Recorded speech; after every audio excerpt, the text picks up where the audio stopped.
Good morning, welcome to देवद get easy. आज हम बात करने वाले हैं गेट 2020 में आए हुए क्वेश्चंस की। अब स्ट्रेंथ ऑफ मटेरियल से हम शुरुआत कर रहे हैं और सारे सब्जेक्ट हम इसमें डिस्कस करने वाले हैं। अब हर एक वीडियो अलग अलग सब्जेक्ट का होगा और हर सब्जेक्ट में सेट 1 और सेट 2 का डिस्कशन रहेगा। बच्चों की डिमांड थी कि ये सेशन स्टार्ट किया जाए तो हमने ये शुरुआत की है। अब आपको क्या करना है कि अगर इसके बाद भी कोई क्वेश्चन में डाउट रहता है तो आप कमेंट सेक्शन में हमें बता सकते हैं और उस क्वेश्चंस पे अगर क्वेश्चन का कॉन्सेप्ट अच्छा रहा तो हम उस क्वेश्चंस को अगले वीडियो में डिस्कस करेंगे। ठीक है, तो स्ट्रेंथ ऑफ मटेरियल से शुरुआत करते हैं। अगर देखो आप कनेक्टेड हैं और लगे हुए हैं हमारे साथ तो आप बिलीव कीजिए गेट 2021 में आपका अच्छा स्कोर आना तय है। बस आपको शुरुआत से लेके एंड तक लगे रहना पड़ेगा। चैनल को सब्सक्राइब कीजिए अगर आप नए हैं और मैक्सिमम शेयर और कमेंट कीजिए। ठीक है, तो पहला क्वेश्चन हम लेके चलते हैं। वो क्या कह रहा है? अच्छा, 1 नंबर का क्वेश्चन आया हुआ था, अभी हमने एक वीडियो बनाया हुआ था मोहर सर्कल पे, और पहला ही क्वेश्चन गेट 2020 सेट 1 का क्वेश्चन है, 1 मार्क्स का क्वेश्चन है। क्या कह रहा है? The stress state at a point in a material. किसी मटेरियल में किसी पॉइंट पे स्ट्रेस स्टेट की गई है कि वो स्ट्रेस कैसी है? Under plane stress condition. Under plane stress condition. Plane stress का मतलब क्या होता है कि भाई स्ट्रेस जो है 3D में हो सकती है। देखो जैसे कोई बॉडी है आपकी, मान लो ये बॉडी आपकी 3D में है। ठीक है, तो यहाँ पे एक्स एक्सिस है, यहाँ पे क्या है? एक्स एक्सिस है, वाई एक्सिस है और जेड एक्सिस है। यहाँ पे एक्स एक्सिस में भी नॉर्मल स्ट्रेस हो सकती है, वाई एक्सिस में भी नॉर्मल स्ट्रेस हो सकती है और जेड एक्सिस में भी नॉर्मल स्ट्रेस हो सकती है। लेकिन इन्होंने बताया कि क्या कह रहे हैं कि under plane stress condition. Plane stress का मतलब हुआ कि जो ये 3D बॉडी है उसमें से किसी एक प्लेन पे, अगर हम किसी एक प्लेन को ले लेते हैं, मान लो ये ABCD प्लेन था, ABCD प्लेन को अगर हम बाहर निकाल लें तो इसमें सिर्फ कितनी एक्सिस होगी? इसमें सिर्फ 2 एक्सिस हो सकती है। ठीक है, अगर हम ABCD प्लेन को बाहर निकाल लेते हैं वहाँ से तो भाई ये हो गया ABCD प्लेन। क्लियर है? अब यहाँ पे सिर्फ 2 एक्सिस हो सकती है, एक तो या तो एक्स और वाई हो सकती है, या फिर वाई जेड हो सकता है, या जेड एक्स हो सकता है। अब बहुत से ऐसे बच्चे होते हैं जिनको जेड एक्सिस दिखते ही ये पता चलता है कि वो प्लेन नहीं, वो 3D की बॉडी है। ऐसा नहीं होता। 2 एक्सिस उन्होंने अगर बताई है कि वो जेड या वाई है या जेड एक्स है या एक्स वाई है, कुछ भी, अगर 2 एक्सिस की बात हो रही है तो वो प्लेन है और उस पे एक्ट करने वाली स्ट्रेसेस क्या है? प्लेन स्ट्रेस है। क्लियर है? ये कह रहे हैं कि under plane stress condition. Plane stress condition का मतलब यहाँ पे 2 एक्सिस काम करेंगी और दोनों पे स्ट्रेस एक्ट कर सकती है। वो अगली की लाइन में बताएंगे कि करेगी कि नहीं करेगी। क्लियर है? लेकिन इन्होंने बोला है क्लियरली कि इज इक्वी बाई एक्सियल। किसमें? टेंशन में। इक्वी का मतलब जो स्ट्रेसेस एक्ट करेंगी वो इक्वल होंगी, और बाई एक्सियल का मतलब होगा कि भाई अगर एक्स एक्सिस में नॉर्मल स्ट्रेस एक्ट कर रही है तो वाई एक्सिस में भी एक नॉर्मल स्ट्रेस एक्ट करेगी, क्योंकि ये बाई एक्सियल 2 एक्सियल में है। अगर प्लेन स्ट्रेस कंडीशन होती और यूनी एक्सियल की बात करता तो प्लेन स्ट्रेस कंडीशन में तो 2 एक्सिस हैं, एक्स और वाई, लेकिन यूनी एक्सियल का मतलब हुआ कि सिर्फ सिग्मा एक्स या सिग्मा वाई ही एक्ट कर रही होती एक ही एक्सिस में, यूनी एक्सियल। लेकिन इन्होंने कहा कि प्लेन स्ट्रेस कंडीशन है, 2 एक्सिस हैं और दोनों ही एक्सिस पे बाई एक्सियल, मतलब दोनों एक्सिस पे स्ट्रेसेस एक्ट कर रही हैं। किस डायरेक्शन में? टेंशन में। टेंशन में है और क्या है? इक्वी है। इक्वी मतलब इक्वल है, दोनों स्ट्रेसेस इक्वल हैं। टेंशन से पता चल रहा है कि ये नॉर्मल स्ट्रेसेस हैं, क्योंकि यहाँ पे शेयर स्ट्रेस की बात नहीं की है इन्होंने। शेयर स्ट्रेस की बात नहीं की है तो टेंशन या कंप्रेशन से पता चलता है कि जो आपकी स्ट्रेसेस एक्ट कर रही हैं वो नॉर्मल स्ट्रेसेस हैं। ठीक है, अगर डिटेल्ड इन्फॉर्मेशन चाहिए तो वो मोहर सर्कल का वीडियो है, मैं डिस्क्रिप्शन में उसकी लिंक दे दूंगा, वहाँ से जाके आप देख सकते हैं। अब आगे क्या कह रहे हैं? With a magnitude of 10 megapascal. इक्वी है मतलब sigma x is equal to sigma y है, मैग्नीट्यूड कितना है 10 मेगापास्कल। क्लियर हुआ यहां से लाइन। अब कह रहे हैं if 1 unit of sigma tau plane, ये सिग्मा टाउ प्लेन क्या है ये अभी हम बताते हैं, इज 1 मेगापास्कल। कह रहे हैं कि इमेजिन करो कि 1 unit is equal to 1 megapascal है सिग्मा टाउ प्लेन पे। The Mohr circle representation of the state of stress is given by, इसका मोहर सर्कल कैसा बनेगा, इन्होंने ऐसा बताया। क्वेश्चन आपने समझ लिया, अब हम इसको डिस्कस करते हैं थोड़ा सा। 1 मार्क्स का क्वेश्चन है, अगर आप अच्छे से मोहर सर्कल समझ चुके हैं तो मुझे लगता है ये क्वेश्चन 10 सेकंड से ज़्यादा टाइम नहीं लेगा।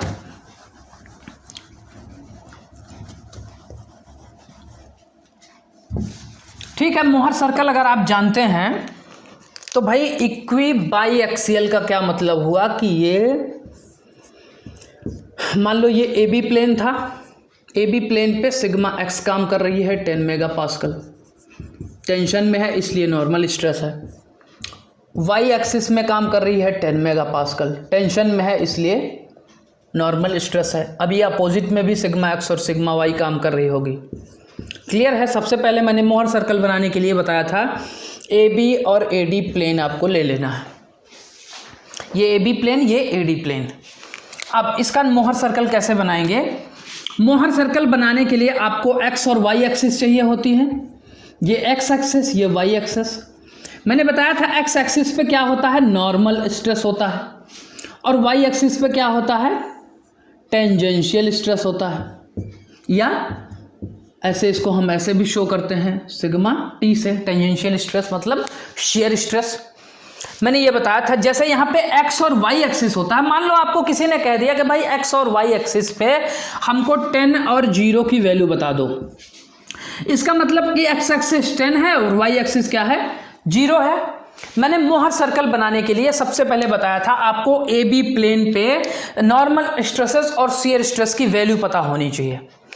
मान लो अब ए बी प्लेन पे नॉर्मल स्ट्रेस और शियर स्ट्रेस कितनी है, ए बी प्लेन पे नॉर्मल स्ट्रेस कितनी काम कर रही है 10 मेगापास्कल और शियर स्ट्रेस कितनी काम कर रही है, अगर यहाँ पे शियर स्ट्रेस हम ले लेते हैं तो शियर स्ट्रेस कितनी काम कर रही है 0 है। अब मान लो एक पॉइंट है आपका, मैंने क्या बताया था कि भाई जो आपका ऐसे प्लेन होता है इस पे जो एक प्लेन होता है वो मोहर सर्कल पे एक पॉइंट रिप्रेजेंट करता है, मतलब कि जो मोहर सर्कल में एक पॉइंट होता है वो एक प्लेन होता है। क्लियर है, ठीक है। अब मान लो ए बी प्लेन था, ए बी प्लेन पे 2 स्ट्रेसेस हैं, एक एक्स, इसको एक्स और इसको वाई लेते हैं, एक्स एक्सिस पे नॉर्मल स्ट्रेस है और वाई एक्सिस पे शियर स्ट्रेस है। इसका मतलब अगर हम ए बी प्लेन रिप्रेजेंट करें तो कहीं पे एक पॉइंट आएगा ए बी प्लेन का और वो क्या होगा 10 और 0, मतलब एक्स एक्सिस 10 यूनिट आगे जाएगी और वाई एक्सिस 0 होगा। क्लियर है। इसके बाद अब आप ए डी प्लेन की बात करते हैं। ए डी प्लेन मुझे बता दो, ए डी प्लेन पे नॉर्मल स्ट्रेस कितनी है, नॉर्मल स्ट्रेस 10 मेगापास्कल है और शियर स्ट्रेस यहाँ पे कुछ है, शियर स्ट्रेस यहाँ पे 0 है। इसका मतलब वापस से हमारे पास x और y की जो वैल्यूज आ गई वो क्या आ गई 10 और 0, और यहाँ पे सिग्मा नॉर्मल क्या है x एक्सिस है और y एक्सिस क्या है टेंजेंशियल स्ट्रेस है।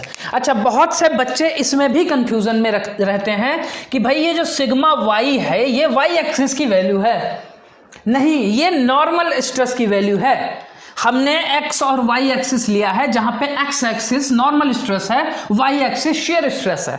हमको एडी प्लेन पे बता दो कि नॉर्मल स्ट्रेस कितनी है 10 मेगापास्कल, ये शियर स्ट्रेस नहीं है, तो इसका मतलब बहुत से ऐसे बच्चे इसमें ऐसे यहाँ पे 10 यहाँ पे लगा के y एक्सिस में कर देंगे ये पॉइंट। लेकिन एडी प्लेन जो है, एडी प्लेन भी वापस से 10 और 0 रिप्रेजेंट कर रहा है। यहाँ पे x एक्सिस 10 तक जा रही है और y एक्सिस 0 जा रही है। क्यों? क्योंकि हमने जो मोहर सर्कल बनाया था उस मोहर सर्कल में ये बात क्लियर हुई थी कि जो x एक्सिस है वो नॉर्मल स्ट्रेस की एक्सिस है और y एक्सिस क्या है, शेयर स्ट्रेस की एक्सिस है। तो जब यहाँ पे शेयर स्ट्रेस 0 है तो फिर हम y एक्सिस में जाएंगे ही नहीं, तो इसका मतलब सेम पॉइंट मिल गया। यहाँ पे ए बी और ए डी का जो प्लेन है ये सेम ही है इसी पॉइंट पे। क्लियर है। मैंने क्या बताया था, जब आपको मोहर सर्कल ड्रॉ करना हो तो मोहर सर्कल ड्रॉ करने के लिए नॉर्मली क्या होता है, अगर आप ये एक्स एक्सिस लेते हैं, नॉर्मल स्ट्रेस की एक्सिस अगर आप एक्स एक्सिस लेते हैं और ये शेयर स्ट्रेस की एक्सिस अगर आप वाई एक्सिस लेते हैं, तो यहाँ से क्या हो जाता है, मान लो आपके पास x आता है 10 0, ये ए बी प्लेन आता है और ए बी प्लेन क्या, ए डी प्लेन क्या आता है, ये लगभग 5 0। मान लो एक एग्जांपल दे रहा हूँ, तो मैंने क्या बताया था, दोनों एक्सिस को मिला के इसका हाफ से को सेंटर लेकर के एक सर्कल खींच दो, ये सर्कल क्या होता है, मोहर सर्कल होता है। ठीक है, मोहर सर्कल को मैं बार बार बता रहा हूं, अगर आपको अच्छे से समझना है तो 1 घंटे का वीडियो लेक्चर है, मैंने डिस्क्रिप्शन में उसकी लिंक दे दी है, वहां से जाके आप मोहर सर्कल को अच्छे से समझ लीजिए पहले, उसके बाद ये सारे डाउट्स आपको नहीं आएंगे। लेकिन इस केस में क्या हुआ कि ए बी प्लेन और ए डी प्लेन अलग अलग थे, लेकिन जो आपका क्वेश्चन है बना हुआ है उस क्वेश्चन में ए बी और ए डी प्लेन उसी पॉइंट पे आ रहे हैं। ठीक है, जो क्वेश्चन ने पूछा वो आपने मोहर सर्कल, ये आपने उस पर ड्रॉ कर दिया। अब हम ऑप्शन की तरफ बढ़ते हैं। ऑप्शन क्या कह रहा है, a circle with a radius of 10 units on the sigma tau plane. मैंने क्या बताया था, सिग्मा टाउ प्लेन अब यही है, जैसे एक्स वाई प्लेन ये है, वैसे सिग्मा और टाउ प्लेन ये होता है। सिग्मा और इसको सिग्मा नॉर्मल को इन्होंने सिग्मा से रिप्रेजेंट कर दिया है। तो ये सिग्मा टाउ प्लेन कह रहे हैं, एक सर्कल मिल रहा है, इस जो आपने क्वेश्चन दिया था, with a radius of 10 units, कह रहे हैं कि एक सर्कल मिल रहा है रेडियस के साथ, 10 यूनिट की रेडियस है। आपको कोई सर्कल यहाँ पे दिख रहा है, आपको तो सिर्फ एक पॉइंट दिख रहा है, और रेडियस तो छोड़ ही दीजिए, 10 यूनिट की रेडियस, तो मतलब ये है कि भाई कुछ ऐसा सर्कल होगा जिसकी रेडियस जो होगी वो 10 यूनिट होगी। ऐसा कुछ मिल रहा है आपको, तो सिर्फ यही मिल रहा है, इसका मतलब ऑप्शन ए गलत हो गया। बी ऑप्शन में जा रहे हैं, फिर से कह रहे हैं एक सर्कल मिल रहा है। जब भी सर्कल की बात कर रहे हैं वैसे ही हमें सर्कल नहीं दिखाई दे रहा है। With a radius equal to principal stress, देखो एक प्रिंसिपल स्ट्रेस का टर्म आता है, वो प्रिंसिपल स्ट्रेस क्या होती है, जब भी ऐसे एक्सिस पे, जब भी ए बी और ए डी प्लेन पे कोई शियर स्ट्रेस ना काम करे, जीरो शियर स्ट्रेस काम करे, तो वही सिग्मा एक्स जो होता है प्रिंसिपल स्ट्रेस हो जाती है, मेजर प्रिंसिपल स्ट्रेस, और सिग्मा वाई क्या हो जाती है, माइनर प्रिंसिपल स्ट्रेस। जब भी ए बी या ए डी प्लेन पे शेयर स्ट्रेसेस नहीं काम कर रही हैं तो वही नॉर्मल स्ट्रेसेस प्रिंसिपल स्ट्रेसेस हो जाती हैं। प्रिंसिपल स्ट्रेस क्या है वो आप वीडियो देख लीजिएगा। ठीक है, अब प्रिंसिपल, इसका मतलब कि प्रिंसिपल स्ट्रेस सिग्मा 1 या sigma 2 is equal to 10 megapascal है, क्योंकि सिग्मा एक्स और सिग्मा वाई जो है 10 मेगापास्कल है। क्लियर है, यहाँ पे शेयर स्ट्रेस नहीं है तो दोनों की वैल्यूज जो हैं इक्वल हो गई। कि ये कह रहे हैं कि the circle with the radius equal to principal stress, एक सर्कल मिल रहा है जिसकी रेडियस जो है प्रिंसिपल स्ट्रेस के बराबर है, and it's center at the origin of the sigma tau plane. Origin कौन सा है सिग्मा टाउ प्लेन का, 0 0। ये कह रहे हैं 0 0 को अगर हम एक सेंटर मान रहे हैं तो यहाँ पे 10 मेगापास्कल की एक रेडियस मिल रही है। क्या ऐसा मिल रहा है, बिल्कुल नहीं मिल रहा है, ऐसा कोई रेडियस सर्कल मिल ही नहीं रहा है, इसका मतलब ऑप्शन बी भी गलत हो गया। अब तीसरे ऑप्शन पे पहुंचते हैं, कह रहे हैं a point on the tau axis. देखो पॉइंट तो मिल रहा है, एक पॉइंट तो हमें मिला, लेकिन इन्होंने एक्सिस गलत बता दी कि टाउ एक्सिस पे। ये किस एक्सिस पे मिल रहा है, सिग्मा एक्सिस पे मिल रहा है, टाउ एक्सिस पे नहीं मिल रहा है, distance of 10 unit from the origin. तो ये भी ऑप्शन गलत हो गया। अगर डी ऑप्शन, 3 ऑप्शन गलत हो गए तो ऑब्वियसली डी ऑप्शन ही सही होगा। लेकिन क्या है वो ऑप्शन पढ़ लेते हैं। कह रहे हैं कि a point on the sigma axis, sigma axis पे एक पॉइंट मिल रहा है, बिल्कुल मिल रहा है, at a distance of 10 unit from the origin. From the origin क्या है, ओरिजिन 0 0 है, 0 0 से at a distance of 10 unit, 10 unit पे सिग्मा एक्सिस पे एक पॉइंट मिल रहा है। क्या ये ऑप्शन सही है, बिल्कुल सही है, क्योंकि सिग्मा एक्सिस पे 10 यूनिट आगे जाने पे ए डी और ए बी प्लेन दोनों एक ही पॉइंट पे मिल रहे हैं, वो सर्कल नहीं एक पॉइंट है, और इस पॉइंट पे सारी प्रिंसिपल स्ट्रेसेस इक्वल है। क्लियर है, तो ऑप्शन डी इस क्वेश्चन में सही है। अब इसको एक्सप्लेन करने में इतना समय लगा, अगर आपने कॉन्सेप्ट अच्छे से समझा होता तो ये क्वेश्चन 10 सेकंड से ज़्यादा का आंसर नहीं लेगा। ठीक है, नेक्स्ट क्वेश्चन क्या है, the magnitude of reaction force at joint C of the hinge beam shown in the figure. कह रहे हैं कि जो सी पॉइंट पे रिएक्शन फोर्स है उसका मैग्नीट्यूड मुझे बता दो। अब सी पॉइंट पे रिएक्शन फोर्स कैसे निकालेंगे, ऐसे क्वेश्चन 2 नंबर का क्वेश्चन है और दिखने में बहुत टफ लगता है, लेकिन बहुत ही आसान क्वेश्चन होता है। ऐसे कॉन्सेप्ट को अगर आप समझ लें तो आपके 10 सेकेंड से ज़्यादा का टाइम नहीं लगेगा आंसर करने में, ठीक है। तो ये कह रहे हैं भाई सी पॉइंट पे जो रिएक्शन फोर्सेस हैं उनकी वैल्यू बता दो। एक ये है रोलर सपोर्ट। रोलर सपोर्ट दो टाइप का सपोर्ट होता है। जैसे आपकी बीम है ये, यहाँ पे आपने एक रोलर सपोर्ट दे दिया और एक सिंपली फिक्स कर दिया। ये बीम थी, इसको आपने क्या कर दिया, फिक्स कर दिया। कोई सपोर्ट नहीं है, एक सिंपल सपोर्ट है, उसको आपने फिक्स सपोर्ट कर दिया। इसमें और इसमें फ़र्क क्या है, इसमें क्या होगा, जब ये फिक्स है तो यहाँ पे एक तो रिएक्शन आएगी इसकी वेट की वजह से बीम की। अगर बीम का वेट नहीं है तो ऊपर से कोई ना कोई लोड लग रहा होगा। क्लियर है? तो नीचे से एक रिएक्शंस दोनों में निकलेंगी आर वाई। लेकिन जब एक्स एक्सिस की रिएक्शंस होंगी, आर एक्स की जब हम बात कर रहे हैं आर एक्स की, तो ये आर एक्स जो होगा रोलर सपोर्ट में, आर एक्स मान लो रिएक्शन इधर से आएगी भी तो कहाँ से आएगी, क्योंकि ये रोलर है तो ये आगे की तरफ बढ़ जाएगा तो रिएक्शंस तो आएंगे ही नहीं। इसके वेट की वजह से या इस पे लग रहे लोड की वजह से आर वाई पे रिएक्शन आएगी, लेकिन आर एक्स पे रिएक्शन क्या होगी, जीरो होगी। क्यों? क्योंकि ये रोलर सपोर्ट है। तो ध्यान से समझना इन दोनों सपोर्ट में डिफरेंस क्या होता है। अब अगर फिक्स सपोर्ट है तो यहाँ पे एक्स, ये अगर पॉइंट फिक्स है तो यहाँ पे भाई एक्स एक्सिस में भी एक रिएक्शन आएगी और वाई एक्सिस में भी एक रिएक्शन आएगी, क्योंकि यहाँ पे फिक्स किया गया है। ठीक है, तो आर वाई और आर एक्स दो यहाँ पे रिएक्शंस आएंगी। यहाँ पे क्या दिया गया है, रोलर सपोर्ट। रोलर सपोर्ट का क्या मतलब हुआ, रोलर सपोर्ट का मतलब हुआ कि सिर्फ वाई डायरेक्शन में इस पर रिएक्शंस आएंगी। अगर हम इस रिएक्शन को सी वाई ले लेते हैं, सी पॉइंट पे वाई डायरेक्शन में रिएक्शंस, क्योंकि सी एक्स क्या हो जाएगी, जीरो हो जाएगी। किसकी वजह से, रोलर की वजह से। इन्होंने सिंपली क्वेश्चन में यही दिया हुआ था और इसकी वैल्यू पूछी हुई है। अब यहाँ पे एक चीज़ देखने को मिल रही है कि भाई यहाँ पे इस बीम पे एक जगह पे हिंज पॉइंट दिया गया है। इन्होंने क्लियरली बोला है कि हिंज बीम है और यहाँ पे एक 50 किलो न्यूटन का पॉइंट लोड लगा है और यहाँ पे ये जो 10 किलो न्यूटन पर मीटर है ये है यूनिफॉर्मली डिस्ट्रीब्यूटेड लोड। ये कौन सा लोड है, ये जो लोडिंग दिखाई गई है ये कौन सी लोडिंग है, uniformly distributed load. Uniformly distributed load, इसको हम यूडीएल बोलते हैं। अब यूनिफॉर्मली डिस्ट्रीब्यूटेड लोड का मतलब होता है कि भाई ये जो लोड है पूरी लेंथ वाइज यूनिफॉर्म तरीके से डिस्ट्रीब्यूटेड होगा। हर जगह लोड सेम तरीके से डिस्ट्रीब्यूशन होंगे इस पूरी बीम पे, बीसी बीम पे। क्लियर है? अब इस यूनिफॉर्मली डिस्ट्रीब्यूटेड लोड को आप शियर फोर्स डायग्राम या बेंडिंग मोमेंट डायग्राम में अच्छे तरीके से समझेंगे। लेकिन अगर यूनिफॉर्मली डिस्ट्रीब्यूटेड लोड है तो इसको हमें पॉइंट लोड में कन्वर्ट करना पड़ेगा जब आपको रिएक्शंस निकालनी है तो।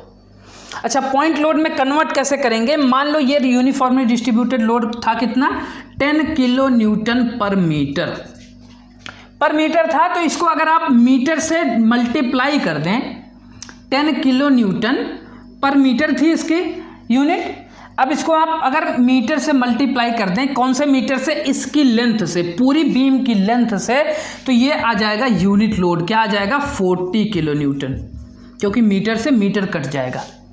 अब ये 40 किलो न्यूटन एक्ट कहाँ करेगा, ये 40 किलो न्यूटन एक्ट करेगा इस पूरी बीम पे एक मिडिल पॉइंट पे, बिल्कुल सेंटर पॉइंट पे ये एक पॉइंट लोड एक्ट करेगा। इसका मतलब कि अब यूनिफॉर्मली डिस्ट्रीब्यूटेड लोड हटके एक पॉइंट लोड आ गया जो इस बीम के, बीसी बीम पे सेंटर पे एक्ट कर रहा है। अब इसके बाद हम क्या करते हैं, हिंज पॉइंट से दोनों बीम को अलग कर लेते हैं। कैसे अलग कर लेंगे, मान लो ये फिक्स पॉइंट था, ये यहाँ तक हिंज पॉइंट था, ये ए बी बीम है, यहाँ पे एक क्या लग रहा था, 50 किलो न्यूटन का लोड लग रहा था। कहाँ पे, बिल्कुल हाफ पे, यहाँ पे भी बिल्कुल हाफ पे लोड लग रहा है। 3 मीटर इधर भी है और 3 मीटर इधर भी है इसकी लेंथ। क्लियर है? अब इस बीम को अगर आपने अलग कर लिया है यूनिफॉर्मली डिस्ट्रीब्यूटेड लोड को, और यूनिफॉर्मली डिस्ट्रीब्यूटेड लोड को अपने पॉइंट लोड में कन्वर्ट कर लिया है, तो ये सेंटर पॉइंट पे एक 40 किलो न्यूटन का लोड लग रहा होगा और यहाँ पे क्या लग रहा होगा, एक रिएक्शन फोर्स CY। ठीक है, अब हिंज सपोर्ट को जब आपने अलग किया तो भाई यहां पे एक रिएक्शन लग रही होगी R। अब जब ये रिएक्शन इस डायरेक्शन से लग रही है तो इधर क्या लगेगी, इस डायरेक्शन से एक रिएक्शन लग रही होगी R। इक्वल मैग्नीट्यूड में ये रिएक्शंस एक दूसरे को सपोर्ट करके इस हिंज पॉइंट पे रखती हैं। तो इसका मतलब कि अगर रिएक्शन R इस डायरेक्शन में लग रही है तो इस पॉइंट पे, इस बीम पे, इस डायरेक्शन में R रिएक्शन लगेगी। लेकिन आपको इस बीम से अब मतलब नहीं है, क्योंकि अब मतलब है आपको BC बीम से। BC बीम से क्यों मतलब है, क्योंकि CY आपको निकालना है। CY निकालने के लिए देखो दो तरीका है। एक तो जो बच्चे डायरेक्टली जानते हैं, जिन बच्चों को डायरेक्टली पता है कि अगर किसी बीम पे मिडिल पॉइंट पे कोई लोड एक्ट कर रहा है तो ये जो रिएक्शंस होंगी ये हाफ हाफ हो जाती हैं। तो इसका मतलब ये R 20 किलो न्यूटन हो जाएगा और CY भी 20 किलो न्यूटन हो जाएगा, और CY की वैल्यू पूछा था तो 20 किलो न्यूटन आ जाएगा आंसर। इसको बीम को देखते ही 20 किलो न्यूटन आ जाना चाहिए। 2 मार्क्स का क्वेश्चन है आसानी से। लेकिन अगर वो नहीं पता है तो आपको यहाँ पे फोर्सेस और मूवमेंट दोनों बैलेंस करना पड़ता है निकालने के लिए। कैसे? फोर्सेस अगर आप बैलेंस कर रहे हैं तो एक्स, देखो हॉरिजॉन्टल एक्सिस में कोई फोर्सेस नहीं है, तो फोर्सेस बैलेंस क्या होंगी, वर्टिकल एक्सिस में। वर्टिकल एक्सिस में फोर्सेस क्या हैं, R plus CY is equal to कितना है, 40 किलो न्यूटन। भाई R और CY इस डायरेक्शन में है, 40 किलो न्यूटन इस डायरेक्शन में है, तो चाहे R plus CY is equal to 40 kilo newton ले लो, चाहे इसको अगर आप इसको क्लॉक मतलब कि पॉजिटिव ले रहे हैं तो ऊपर की तरफ नेगेटिव ले लो, तो भी ये रिएक्शंस ऐसे आएंगी। एक इक्वेशन आपकी बनेगी जब आप फोर्सेस बैलेंस कर रहे हैं। अब आप मूवमेंट बैलेंस करेंगे। मूवमेंट बैलेंस करेंगे, फोर्सेस का मूवमेंट लेंगे किसी एक पॉइंट के अबाउट। नॉर्मली हम वो पॉइंट लेते हैं जहाँ पे रिएक्शन फोर्सेस सबसे ज़्यादा एक्ट कर रही हों। जैसे मान लो यहाँ पे एक्स और वाई डायरेक्शन में दोनों में रिएक्शन फोर्सेस एक्ट कर रही होती तो हम इस पॉइंट पे लेते हैं। लेकिन यहाँ पे सारी रिएक्शन फोर्स एक ही डायरेक्शन में एक्ट कर रही है तो हम किसी भी पॉइंट के अबाउट ले सकते हैं मूवमेंट। वो चाहे बी पॉइंट के अबाउट ले लो, चाहे सी पॉइंट के अबाउट ले लो, रिएक्शन फोर्सेस के अबाउट ही मूवमेंट लिया जाता है। तो मान लो हमने बी पॉइंट के अबाउट लिया, movement about B point is 0। अब इसमें क्या था, फोर्सेस वर्टिकल डायरेक्शन में 0, मतलब फोर्सेस हमने बैलेंस किया। अब मूवमेंट बैलेंस करेंगे। मूवमेंट अगर इस पॉइंट के अबाउट ले रहे हो तो भाई मूवमेंट लेते कैसे हैं, जिस पॉइंट के अबाउट लेते हैं उस पॉइंट से लेकर उस फोर्स की डायरेक्शन के बीच की परपेंडिकुलर डिस्टेंस, अगर वो इस पॉइंट से क्लॉकवाइज है तो हम पॉजिटिव लेते हैं, और अगर एंटी क्लॉकवाइज है तो नेगेटिव लेते हैं। तो हम ये 40 किलो न्यूटन इस पॉइंट से क्लॉकवाइज डायरेक्शन में एक्ट कर रहा है, और अगर ये 4 मीटर है तो ये 2 मीटर हो जाएगा और ये भी 2 मीटर हो जाएगा। तो इसका मतलब ये हो जाएगा 40 इंटू 2 मीटर पॉजिटिव में। ठीक है। अब एक रिएक्शन इधर काम कर रही है, ये एंटी क्लॉकवाइज काम कर रही है इस पॉइंट से, तो ये क्या हो जाएगा -CY इंटू 4, क्योंकि यहाँ से यहाँ तक की बीच की डिस्टेंस क्या है, 4 मीटर है। तो इज इक्वल टू क्या हो जाएगा, 0 हो जाएगा। अब यहाँ से अगर आप CY निकालोगे तो यहाँ से भी CY आपकी निकल के जो आएगी वो आएगी 20 किलो न्यूटन, और यही आपका क्वेश्चन में पूछ रहा था। तो अगर आप देखेंगे ना तो ये ओवरऑल बहुत ही सिंपल क्वेश्चन है। इस क्वेश्चन पे नॉर्मली 2-3 बार क्वेश्चन पूछे जा चुके हैं प्रीवियस ईयर में, तो ये क्वेश्चन आपको पता होना चाहिए। अगर दोबारा आए तो ये क्वेश्चन गलत नहीं होना चाहिए। क्लियर है? ऐसा है कि एक क्वेश्चन है जो सेट 1 में आया हुआ है और 2 मार्क्स का क्वेश्चन है। 2 मार्क्स का क्वेश्चन है। ये थोड़ा सा टफ है। थोड़ा सा टफ इसलिए है क्योंकि इसमें 2 सब्जेक्ट का कम्बिनेशन है, जैसे फ्लूइड मैकेनिक्स और स्ट्रेंथ ऑफ मटेरियल का। अब इसमें क्या है कि, लेकिन है तो बेसिक कॉन्सेप्ट ही। अगर आप बेसिक कॉन्सेप्ट जानते हैं तो कम्बिनेशन हुआ तो क्या हुआ, वो आंसर आपका आ जाएगा। और मैक्सिमम स्टूडेंट जो रहे होंगे इस बार गेट 2020 में, ये क्वेश्चन सॉल्व करने में उनको थोड़ा सा डिफ़िकल्टीज हुई होंगी। लेकिन उसमें क्या है कि जो बच्चों का बेसिक कॉन्सेप्ट क्लियर रहा होगा वो क्वेश्चन आसानी से कर लिए होंगे। अब बीच में भी एक ट्विस्ट आता है जहाँ पे बच्चे फंसते हैं, वहाँ पे हम डिस्कशन करेंगे कि कहाँ पे प्रॉब्लम्स आती हैं। देखो, आपको कोई भी क्वेश्चन देख के घबराना नहीं है गेट का, क्योंकि गेट कोई बहुत बड़ी चीज़ नहीं होती। बस आपका मोटिवेशन लेवल अगर अच्छा है, आपकी प्रैक्टिस अच्छी है, आपके सारे बेसिक कॉन्सेप्ट अच्छे हैं, तो सारे क्वेश्चन आपके निकल जाने हैं। ठीक है, गेट का मतलब ही होता है graduate aptitude test in engineering. एक एप्टीट्यूड टेस्ट होता है, मतलब आपका बेसिक नॉलेज चेक होता है। तो आप देखिए इस क्वेश्चन में कि क्या क्या ये चेक करने की कोशिश कर रहे हैं।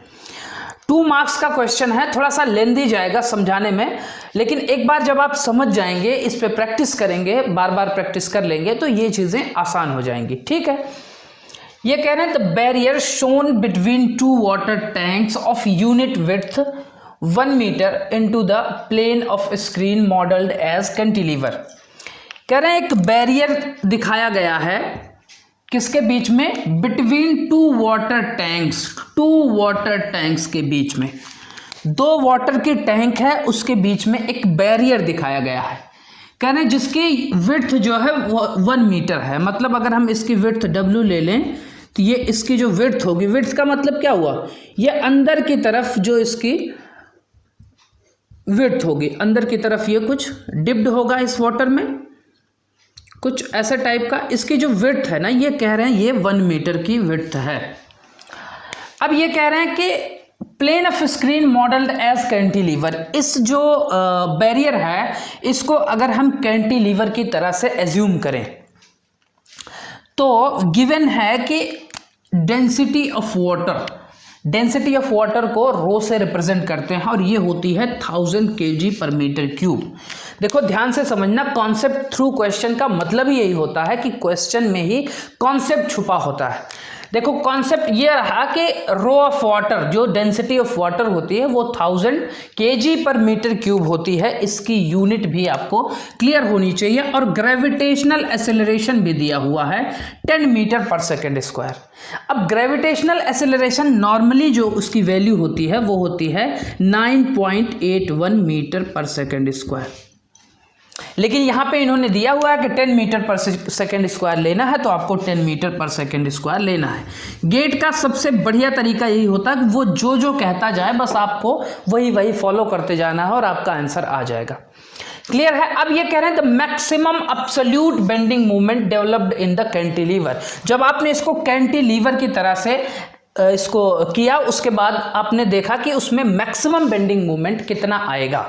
ठीक है, मैक्सिमम बेंडिंग मूवमेंट वो भी अब्सोल्यूट। अब्सोल्यूट का क्या मतलब है कि भाई अगर मान लो आपका आ रहा है -250 kN/m, मान लो ये आ रहा है, तो आप अब्सोल्यूट का मतलब होता है इसका मॉड ले लो और यहाँ से निकल के वैल्यू आ जाएगी 250 kN/m।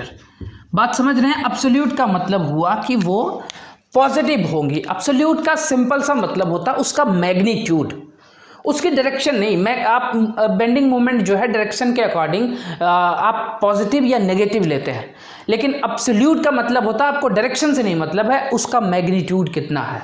क्लियर है। तो कई बार आपके नेगेटिव आ जाएंगे तो उसको आपको पॉजिटिव लेके चलना पड़ेगा, क्योंकि वो सिर्फ मैग्नीट्यूड की बात कर रहा है। एब्सोल्यूट का मतलब मैग्नीट्यूड। आपका क्वेश्चन अब क्लियर हो गया। अब क्वेश्चन को थोड़ा सा समझते हैं, निकलेगा कैसे ये क्वेश्चन। मान लो कि ये जो वाटर है, वाटर का जो ये हाइड्रोस्टैटिक प्रेशर है, हाइड्रोस्टैटिक प्रेशर की वजह से यहाँ पे हाइड्रोस्टैटिक फोर्सेस लग रहे होंगे दोनों वाटर्स में। इस बैरियर पे वो प्रेशर फोर्स होगा, मान लो किसी एक पॉइंट पे यहाँ पे एक्ट कर रहा है। इसका प्रेशर फोर्स F1 है, मान लो कि इसका प्रेशर फोर्स F2 है। देखो अब अभी हम फ्लूइड मैकेनिक्स में चल रहे हैं। ठीक है, फ्लूइड मैकेनिक्स में ये कहता है कि अगर भाई कोई आपके पास बॉडी पड़ी हुई है किसी वाटर में और उसका प्रेशर फोर्स निकालना है, तो उसका प्रेशर फोर्स निकालने का फॉर्मूला होता है एक्स एक्सिस में, मतलब हॉरिजॉन्टल एक्सिस में जो फोर्स लग रहा है उसका फॉर्मूला होता है Fx = ρgh/a। ये होता है एरिया ऑफ क्रॉस सेक्शन, जो उस वाटर में डिप्ड होता है जो एरिया। क्लियर है। अगर मैं इसकी एरिया को लेता हूं इस वाटर में, तो इस वाटर में कितना एरिया डिप्ड है भाई, ये लेंथ है 4 मीटर और इसकी विड्थ कितनी है 1 मीटर, तो यही एरिया इसमें डिप्ड है। और अगर मैं इसका सेंट्रॉयड पॉइंट ले लेता हूं तो ये सेंट्रॉयड पॉइंट कहीं यहीं पे होगा, G पॉइंट। क्लियर है। ये सेंट्रॉयड पॉइंट अगर मैं लेता हूँ तो यहाँ से यहाँ तक 2 मीटर पे ही सेंट्रॉयड पॉइंट होगा।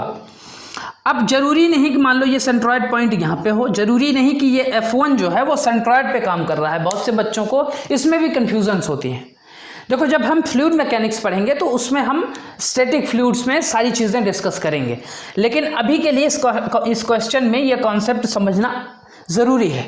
ठीक है, तो सेंट्रॉयड पॉइंट इसके सेंटर पे होगा, 4 मीटर के सेंटर पे, मतलब 2 मीटर पे। लेकिन F1 जरूरी नहीं कि सेंट्रॉयड पे ही होगा, F1 किसी जगह पे किसी पॉइंट पे एक्ट कर रहा होगा। वो लेंथ क्या होती है? वो होती है सेंटर ऑफ प्रेशर, जहां पे F1 एक्ट कर रहा है। मान लो H1 स्टार, इसका भी एक फॉर्मूला होता है, वो हम अभी बताएंगे आपको। सबसे पहले ये निकाल लो कि F1 और F2 कितना होता है। यहाँ पे कितना निकल के आएगा? रो दिया हुआ है 1000 है, जी भी दिया हुआ है 10 है, और एच बार अगर मैं सिर्फ F1 की बात कर रहा हूं तो एच बार का क्या मतलब होता है? एच बार यही डिस्टेंस होती है फ्री सरफेस से सेंट्रॉयड या सेंटर ऑफ ग्रेविटी तक की डिस्टेंस क्या होती है? एच बार होती है। मान लो इसका सेंट्रॉयड पॉइंट ये था, तो यहाँ से यहाँ तक की जो डिस्टेंस होगी ये एच बार होती है।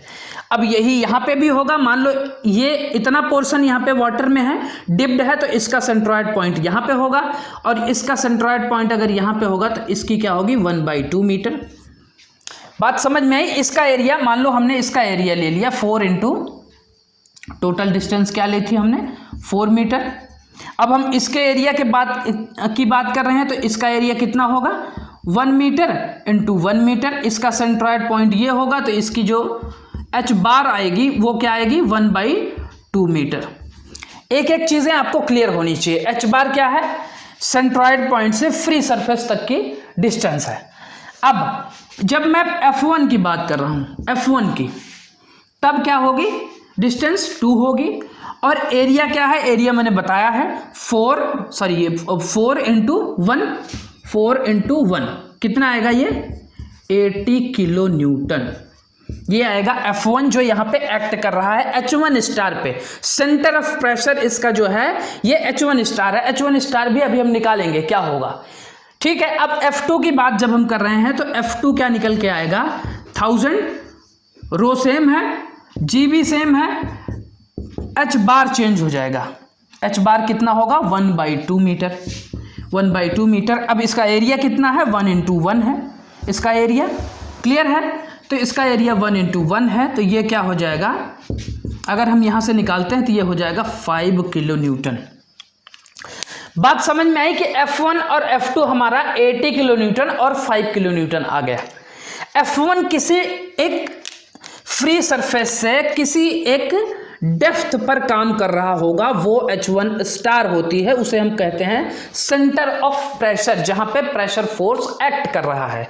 अब यहां पे भी कुछ होगा, ये F2 जिस पे काम कर रहा है ये भी होगा सेंटर ऑफ प्रेशर, इसको हम H2 स्टार ले लेते हैं। ठीक है, अभी H1 स्टार और H2 स्टार हम कैलकुलेट करेंगे, और क्यों कैलकुलेट करेंगे वो भी हम आपको बताएंगे। क्लियर है? आपके सामने आ गया F1 और F2 की वैल्यू। अब मुझे बताओ कि अगर मैं इसको कैंटिलीवर में रिप्रेजेंट करूं तो कैसे करना होगा हमें? इस बैरियर को कैंटिलीवर में लाके रखो हॉरिजॉन्टल एक्सिस में। अगर हम रिप्रेजेंट कर रहे हैं तो क्या होगा? ये बैरियर था, आपका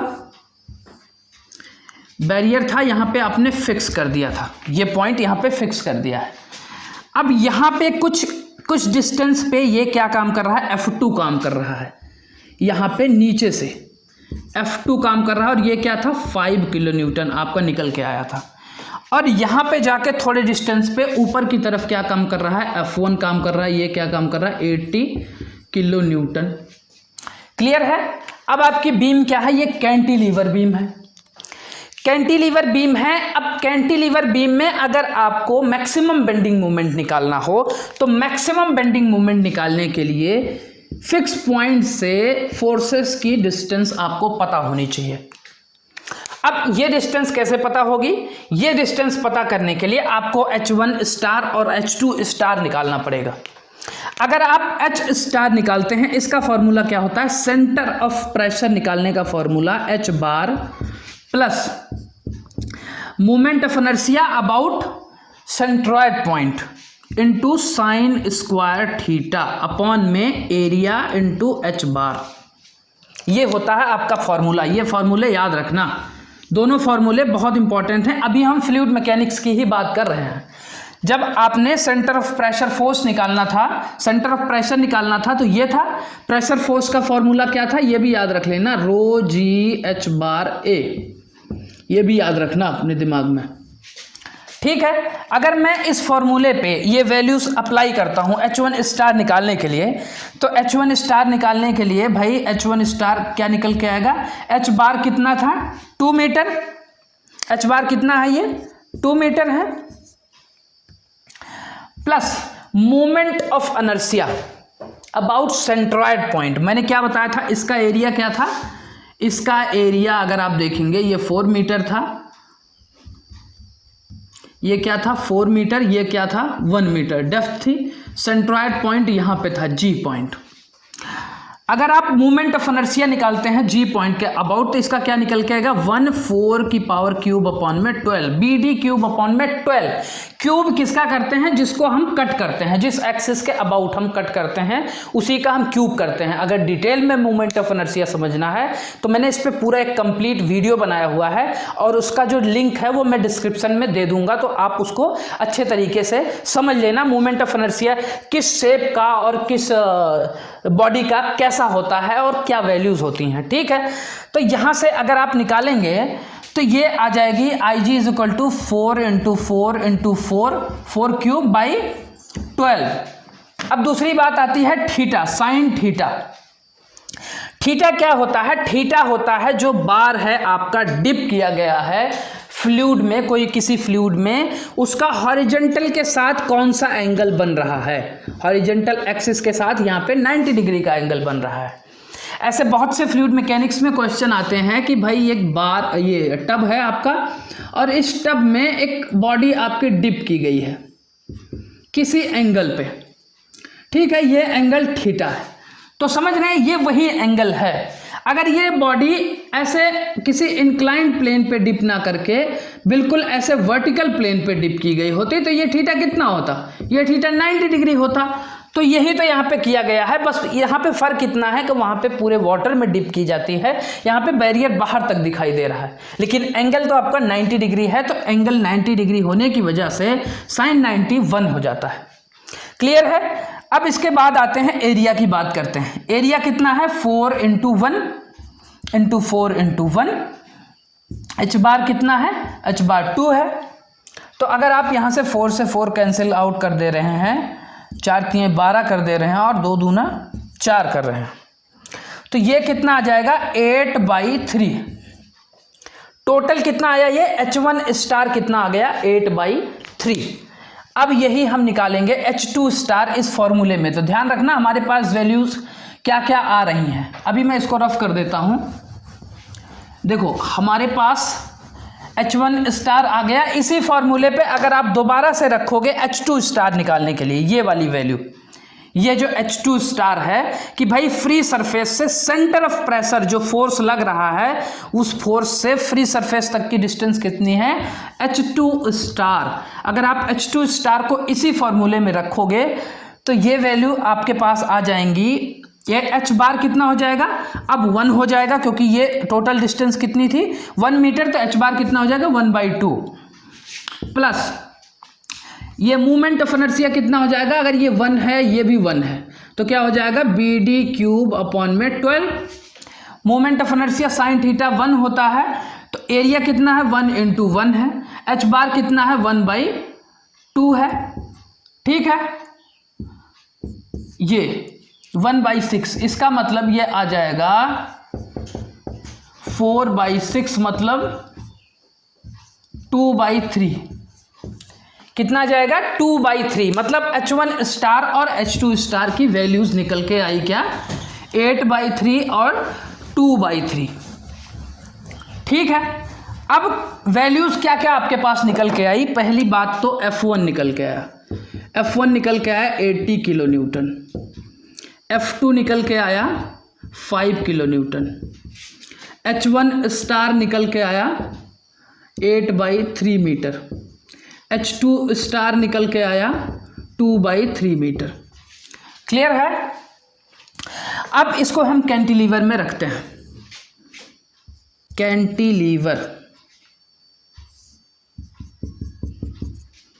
कैंटिलीवर मान लो यहाँ पे 80 किलो न्यूटन एक्ट कर रहा था, यहाँ पे 5 किलो न्यूटन एक्ट कर रहा है।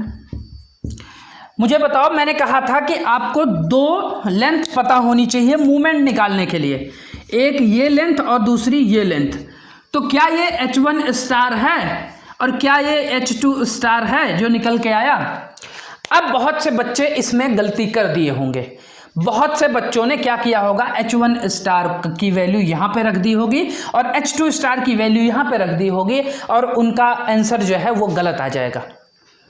वहां पे देखो, जल्दीबाजी में नहीं रहना है। देखो क्वेश्चन तो लेंदी है मानता हूं, लेकिन यहाँ पे जल्दीबाजी नहीं करनी है।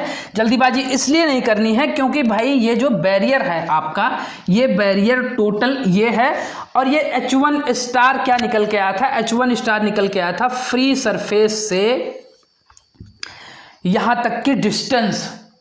इसका मतलब F1 अगर यहाँ पे एक्ट कर रहा है फिक्स एंड से F1 यहाँ पे एक्ट कर रहा है, तो ये वाली वैल्यू क्या आएगी? ये वैल्यू आएगी 4 माइनस H1 स्टार। क्यों? क्योंकि ये टोटल लेंथ कितनी थी? 4 मीटर थी। 4 मीटर थी तो 4 माइनस H1 स्टार आएगी। ये वैल्यू क्या है? 4 माइनस H1 स्टार है। और ये वैल्यू क्या है? ये वैल्यू है 1 minus H2 star, 1 minus H2 star. क्यों? क्योंकि ये टोटल डिस्टेंस कितनी है? 1 मीटर है और ये ऊपर की डिस्टेंस कितनी आई? H2 star. लेकिन आपको लेंथ कितनी मिलनी चाहिए? फिक्स एंड से इस पॉइंट पर जहां पे ये फोर्स एक्ट कर रहा है, जहां पे ये लोड एक्ट कर रहा है, तो 1 माइनस H2 स्टार हो जाएगी। ठीक है, तो यहां पे कंफ्यूज नहीं होना आपको।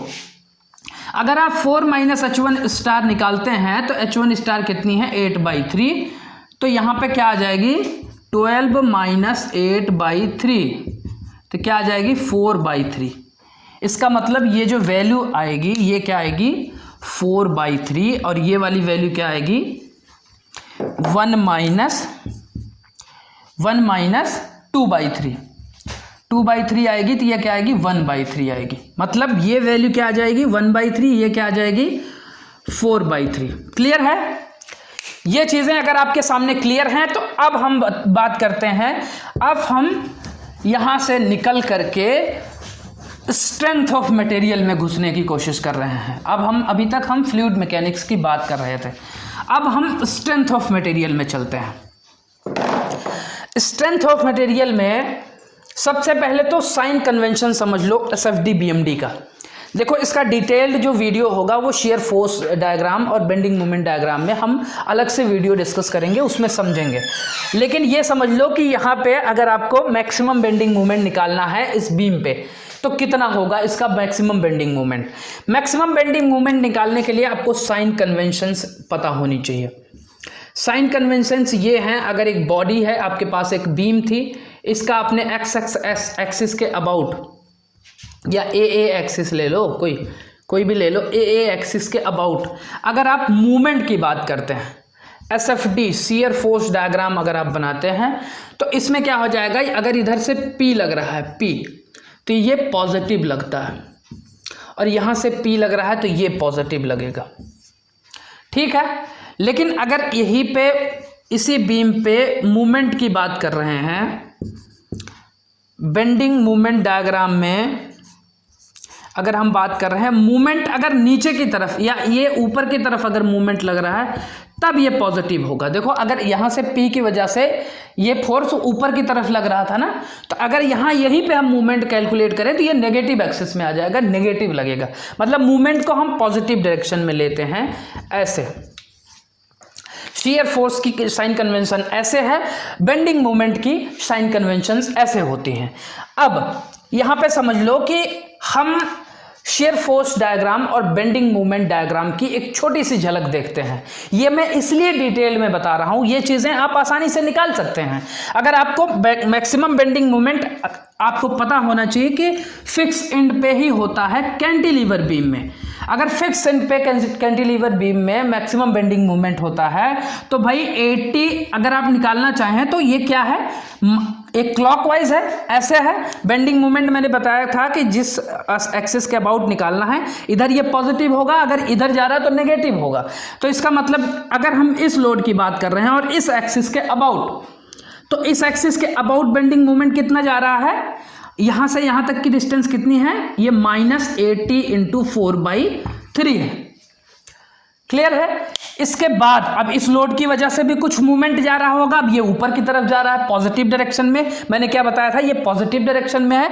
तो पॉजिटिव डायरेक्शन में मतलब पॉजिटिव 5 × क्या हो जाएगा, इसकी डिस्टेंस कितनी है 1/3। यहां से टोटल अगर आप बेंडिंग मूवमेंट यहां पे इस पॉइंट पे निकालना चाहें फिक्स एंड पे, तो बेंडिंग मूवमेंट कितना आ जाएगा, 320 आएगा। 8 चौक 32, 320/3 आएगा प्लस 5/3। 320 में से अगर आप 5 घटा दोगे तो ये कितना आ जाएगा, ये आ जाएगा 320 में से अगर आप 5 घटाओगे तो ये आएगा -315/3।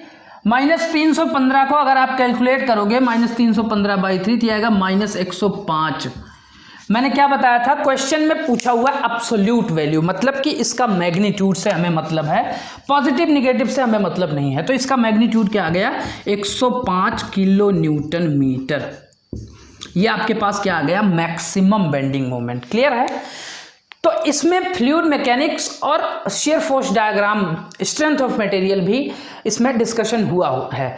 तो मुझे लगता है कि अगर आपका बेसिक सही है तो आपको इस क्वेश्चन में मुश्किल नहीं होगी। बस ये है कि थोड़ा सा ये क्वेश्चन लेंदी गया होगा। ठीक है, ये क्वेश्चन थोड़ा सा लेंदी ज़रूर गया, लेकिन अगर इस पर आप बार बार प्रैक्टिस करेंगे अच्छे तरीके से तो आपके कॉन्सेप्ट क्लियर हो जाएंगे। ज़्यादा वक्त नहीं लगेगा, 2-3 बार लगाने के बाद ये क्वेश्चन 1 मिनट के अंदर सॉल्व हो जाएगा आपसे। ठीक है, देखो सेट 1 में एक 4th क्वेश्चन ये है कि 2 मार्क्स का पूछा गया है।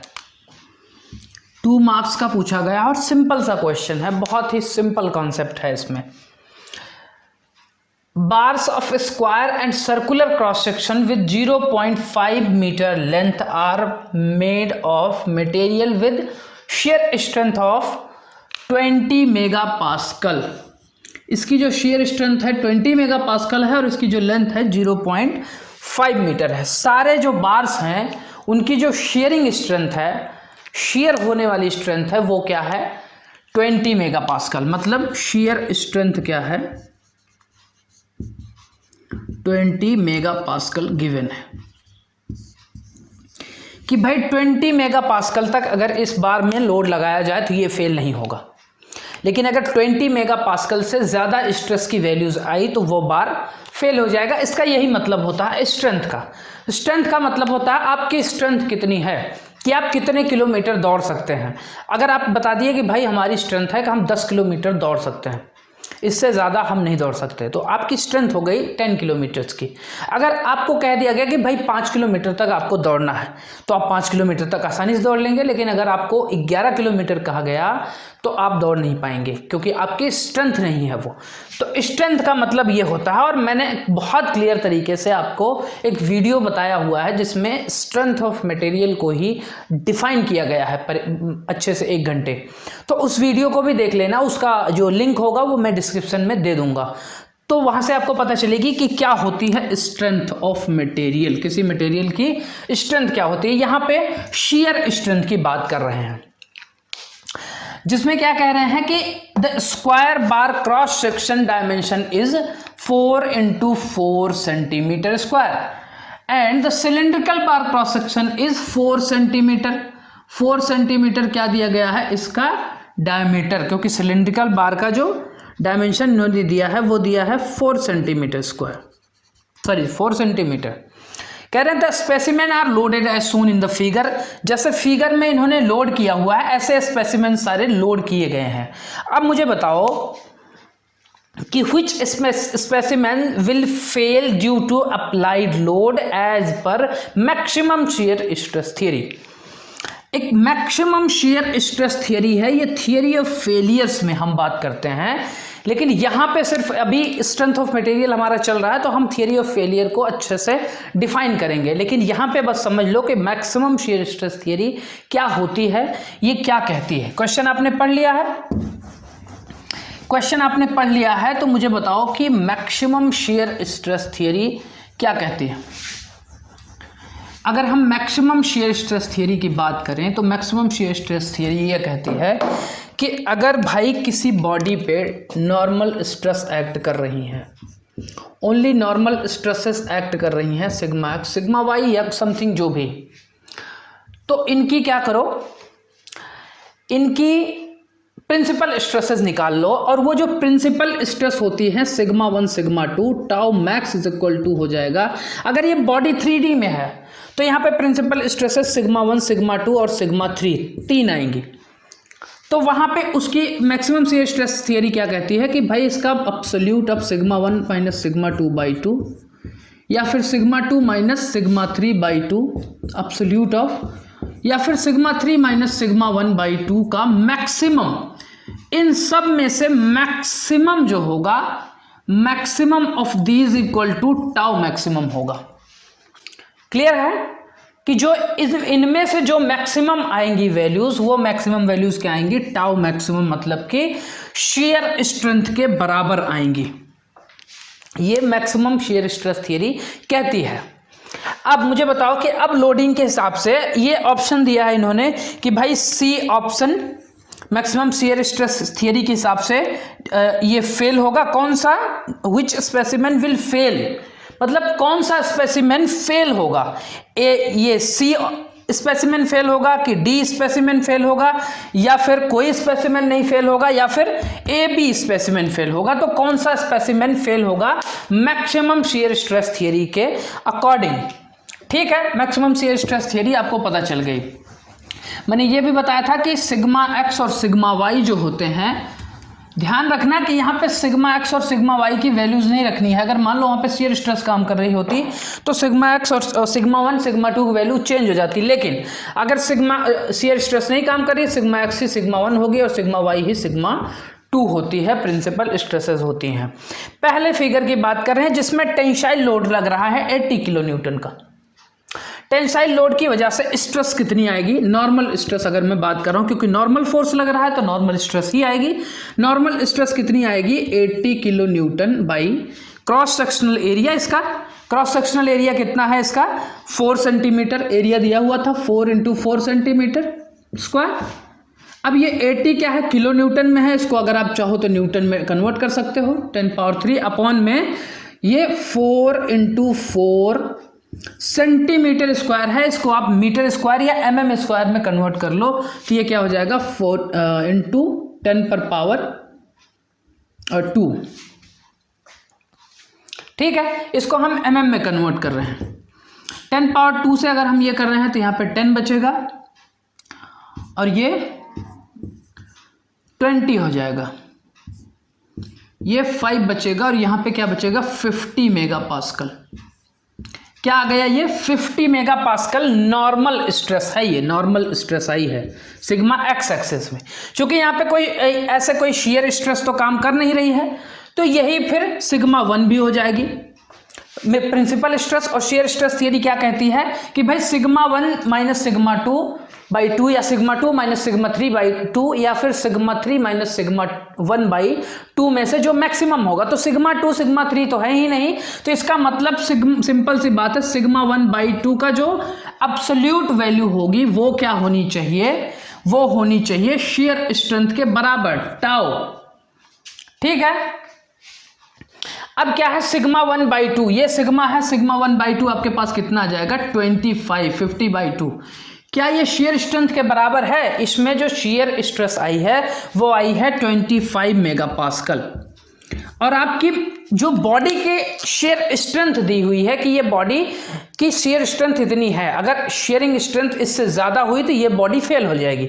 तो सिंपल सी बात है कि भाई शियर स्ट्रेस आपके पास क्या आ गई 25 मेगापास्कल और शियर स्ट्रेंथ क्या दी हुई थी 20 मेगापास्कल। तो भाई 20 मेगापास्कल से 25 मेगापास्कल ज़्यादा ही है, इसका मतलब टेंसाइल लोड की वजह से ये बॉडी जो है फेल हो जाएगी। सेम वही कॉन्सेप्ट इन्होंने सेम फिगर दिया हुआ था, सेम सब कुछ वैल्यूज दी हुई हैं, और ये इन्होंने कहा था कंप्रेसिव में। तो भाई जब टेंशन में फेल हो रहा है तो कंप्रेशन में भी फेल होगा। क्यों? क्योंकि वैल्यूज तो शेयर स्ट्रेस की वही आएंगी, बस डायरेक्शन चेंज हो जाती है। डायरेक्शन मतलब कि वो कंप्रेशन में होगी, वो टेंसाइल में होगी। लेकिन हमने क्या कहा है यहाँ पे अब्सोल्यूट वैल्यू, तो इसका मतलब अगर यहाँ पे मान लो -25 भी आता तो हम अब्सोल्यूट वैल्यू ले लेते तो 25 आ जाता। तो इसका मतलब कि भाई पहली बात तो एक बात समझ में आई कि ए और बी की वजह से हमारी बॉडी फेल हो जाएगी। तो यहाँ पे ऑप्शन क्या है? ऑप्शन ये है, फोर्थ ऑप्शन है। फोर्थ ऑप्शन ये सही होगा कि भाई ये ए और बी मतलब टेंसाइल और कंप्रेसिव की वजह से हमारी बॉडी फेल हो जाएगी। लेकिन हम अदर ऑप्शंस को भी थोड़ा सा देख लेते हैं कि यहाँ से क्या चीज़ें निकल के आएंगी। शियर स्ट्रेस अगर आपको निकालना है, ठीक है, शियर स्ट्रेस अगर आपको टॉर्जन में निकालना है, देखो यहाँ पे क्या था, 320 था न्यूटन मीटर बेंडिंग मोमेंट लग रहा था, मूवमेंट लग रहा था। शेयर स्ट्रेस अगर आपको निकालना है टॉर्जन में, तो शेयर स्ट्रेस क्या होती है? 16T/πd³ जब डायमीटर दिया हो तो यहाँ से अगर आप वैल्यू निकालेंगे तो आप देखिएगा कि ये वैल्यू जो होगी वो जो शेयर स्ट्रेंथ दी गई थी 20 मेगापास्कल से, ये कम होगी, ज़रूर कम होगी, क्योंकि आपका ऑप्शन फोर्थ सही है। ठीक है, तो सी पहला ऑप्शन ये गलत हो जाएगा, सी वाला। और रही बात बेंडिंग मोमेंट की, बेंडिंग मोमेंट में स्क्वायर क्रॉस सेक्शन दिया है, तो बेंडिंग मोमेंट की एक इक्वेशन होती है M/I = σ/E/r। ठीक है, यहाँ से आप बेंडिंग मोमेंट से बेंडिंग स्ट्रेस निकाल लोगे। बेंडिंग स्ट्रेस क्या होती है? बेंडिंग स्ट्रेस हो जाएगी आपकी My/I। y क्या होता है? इसका जो क्रॉस सेक्शन है यहाँ से ये सेंट्रॉयड पॉइंट से ऊपर तक की मैक्सिमम डिस्टेंस y मैक्सिमम ये होती है, तो ये y मैक्सिमम आ जाएगा। और ये मोमेंट ऑफ इनर्शिया है। मोमेंट ऑफ इनर्शिया इस क्रॉस सेक्शन का कितना होगा? ये क्रॉस सेक्शन था ही क्या, 4 centimetre × 4 centimetre square cross section था। तो अगर आप इस सेंट्रॉयड के अबाउट मोमेंट ऑफ इनर्शिया निकाल रहे हैं तो 4³ हो जाएगा, ये सेंटीमीटर 4 हो जाएगा, इसका जो यूनिट होगी सेंटीमीटर की पावर 4 हो जाएगी। मोमेंट ऑफ इनर्शिया आपका निकल गया, और ये मूवमेंट की वैल्यू दी हुई है 320 न्यूटन मीटर। तो आपके पास बेंडिंग स्ट्रेस आ जाएगी। लेकिन फिर से मैक्सिमम शियर स्ट्रेस थियरी क्या कहती है कि अगर कोई नॉर्मल स्ट्रेस है, नॉर्मल स्ट्रेस एक्ट कर रही, तो भाई शियर स्ट्रेस क्या होती है? सिंपली नॉर्मल स्ट्रेस की /2 हो जाती है। जब इस आप नॉर्मल स्ट्रेस को /2 करोगे तो ये ऑब्वियसली आपकी कुछ ना कुछ 20 मेगापास्कल से कम आएगी ये शेयर स्ट्रेस की वैल्यू। तो इससे ये पता चलता है कि आपका जो मटेरियल है वो फेल किसकी वजह से होगा? सिर्फ टेंसाइल और कंप्रेसिव लोड की वजह से ये मटेरियल फेल हो जाएगा। बाकी अगर आप टॉर्जन लगा रहे हैं या फिर बेंडिंग मोमेंट लगा रहे हैं इस अमाउंट का, तो आपका मटेरियल नहीं फेल होगा। क्लियर है? फिफ्थ क्वेश्चन जो हमने कंसीडर किया है वो सेट 2 से किया है, और ये 1 मार्क्स का क्वेश्चन है। ये कितने मार्क्स का क्वेश्चन है? 1 मार्क्स का क्वेश्चन है। बहुत ही सिंपल क्वेश्चन है। ये दिखने में लग रहा है कि बहुत ज़्यादा ऐसे वैसे फिगर बन गया, लेकिन बहुत ही सिंपल क्वेश्चन है। अगर फोर्सेस का आप मूवमेंट निकालना जानते हैं, जो कि जानते ही होंगे अगर आप एक मैकेनिकल इंजीनियर हैं, और इसका एक एप्लीकेशन कई बार आता है, और उस एप्लीकेशन पे ही डायरेक्ट क्वेश्चन दे दिया है। कैसे किया है कि कह रहा है कि बीम ऑफ नेग्लिजिबल मास, ये बीम जो है इसका कोई मास नहीं है, नेग्लिजिबल मास है, is hinged eight support P, support P पे इसको हिंज किया गया है, and has a roller support Q। अब यहाँ पे एक रोलर सपोर्ट दिया गया है Q पे, as shown in the figure. P पे हिंज किया गया है, Q पे एक रोलर सपोर्ट दिया है, फिगर में ये दिखाया गया है। अब कह रहे हैं point load of 1200 Newton is applied at the point R। Point R पे एक पॉइंट लोड लगाया गया है। पॉइंट लोड का मतलब होता है कि एक कंसंट्रेटेड लोड, किसी बीम पे एक कंसंट्रेटेड लोड हो तो वो पॉइंट लोड कहलाता है। तो एक पॉइंट लोड 1200 न्यूटन का लगाया गया है एट R पे। अब ये कह रहे हैं the magnitude of reaction force eight support Q is, Q पे एक रिएक्शन फोर्स आएगी। मैंने अभी बताया था थोड़ी देर पहले रोलर सपोर्ट का मतलब क्या होता है। रोलर का मतलब होता है कि अगर ये वेटलेस है तो ऑब्वियसली इस पे अगर कोई लोड लग रहा होगा जिसकी वजह से एक रिएक्शन फोर्स आ रही होगी QX, क्योंकि QY क्या होगी? जीरो हो जाएगी। क्यों? क्योंकि ये रोलर है, रोलर ऐसे रोल कर जाएगा तो वाई की तरफ से रिएक्शंस नहीं आएंगी, एक्स एक्सिस पे रिएक्शंस आएंगी। तो इन्होंने सिंपली क्यू एक्स की वैल्यू पूछ ली है कि क्यू एक्स की वैल्यू क्या होगी। कैसे निकालेंगे? देखो, इसमें फोर्स बैलेंस करने की आवश्यकता ही नहीं है, यहाँ पे मूवमेंट बैलेंस कर लो किसी एक पॉइंट के अबाउट। मूवमेंट किस पॉइंट के अबाउट लेते हैं हम फोर्सेस का? जिस पॉइंट पे मैक्सिमम रिएक्शन फोर्सेस एक्ट कर रही हो। अब ध्यान से समझना, यहाँ पे रोलर सपोर्ट था लेकिन यहाँ पे रोलर सपोर्ट नहीं है। यहाँ पे वाई एक्सिस में भी रिएक्शंस होंगी और एक्स एक्सिस में भी रिएक्शंस होंगी, क्योंकि यहाँ पे फिक्स है चीज़ें। जब फिक्स है तो एक्स वाई एक्सिस में भी रिएक्शंस होंगी। अब मूवमेंट मैंने क्या बताया था, पहले भी मैंने डिस्कस किया हुआ है कि मूवमेंट हमेशा उस पॉइंट के अबाउट लेते हैं जिस पॉइंट पे मैक्सिमम फोर्सेस एक्ट कर रहे हो, रिएक्शन फोर्सेस एक्ट कर रहे हो। तो मैक्सिमम रिएक्शन फोर्सेस किस पॉइंट पे कर रहे हैं, पी या क्यू पे? क्यू पे तो आपको फाइंड ही करना है, तो पी पे आप अगर मूवमेंट ले लेते हैं तो movement about P is equal to zero अगर करते हैं इक्विलिब्रियम में, तो क्या आ जाएगा? इस रिएक्शन का 1200 न्यूटन जो है, अगर हम इस पॉइंट के अबाउट और इस पॉइंट से एक परपेंडिकुलर डिस्टेंस लेते हैं तो ये क्या आएगी? 5 मीटर। मतलब ये क्लॉकवाइज जा रहा है तो क्लॉकवाइज में प्लस 1200 इंटू 5। इसके बाद कोई लोड है, सिर्फ क्यू एक्स लोड है। क्यू एक्स जो है इस पॉइंट से परपेंडिकुलर डिस्टेंस पे कैसे निकलेगा? ऐसे निकलेगा। इस पॉइंट से इस पॉइंट के बीच की परपेंडिकुलर डिस्टेंस क्या है? 4 मीटर है। ध्यान से समझना, मूवमेंट निकालना बहुत ही आसान है, लेकिन ये टफ भी हो जाता है अगर आपको समझ नहीं आती चीज़ें। तो ध्यान से समझना, जिस पॉइंट के अबाउट जिस फोर्स का मूवमेंट ले रहे हैं उस फोर्स से उस पॉइंट तक की परपेंडिकुलर डिस्टेंस जो होगी उसी को उससे मल्टीप्लाई करते हैं। अब इस पॉइंट के अबाउट अगर ये फोर्स की डायरेक्शन इस डायरेक्शन में है तो ये एंटी क्लॉकवाइज डायरेक्शन में है, मतलब कि negative Q x into 4 is equal to क्या करेंगे? 0 के बराबर। ठीक है, आपसे पूछा भी था क्यू एक्स, आप डायरेक्टली एक लाइन में बता सकते हैं क्यू एक्स कितना आएगा। क्यू एक्स आएगा अपॉन में 4, 1500, मतलब Q x is equal to 1500 newton. Newton क्यों? क्योंकि ये 1200 न्यूटन में है।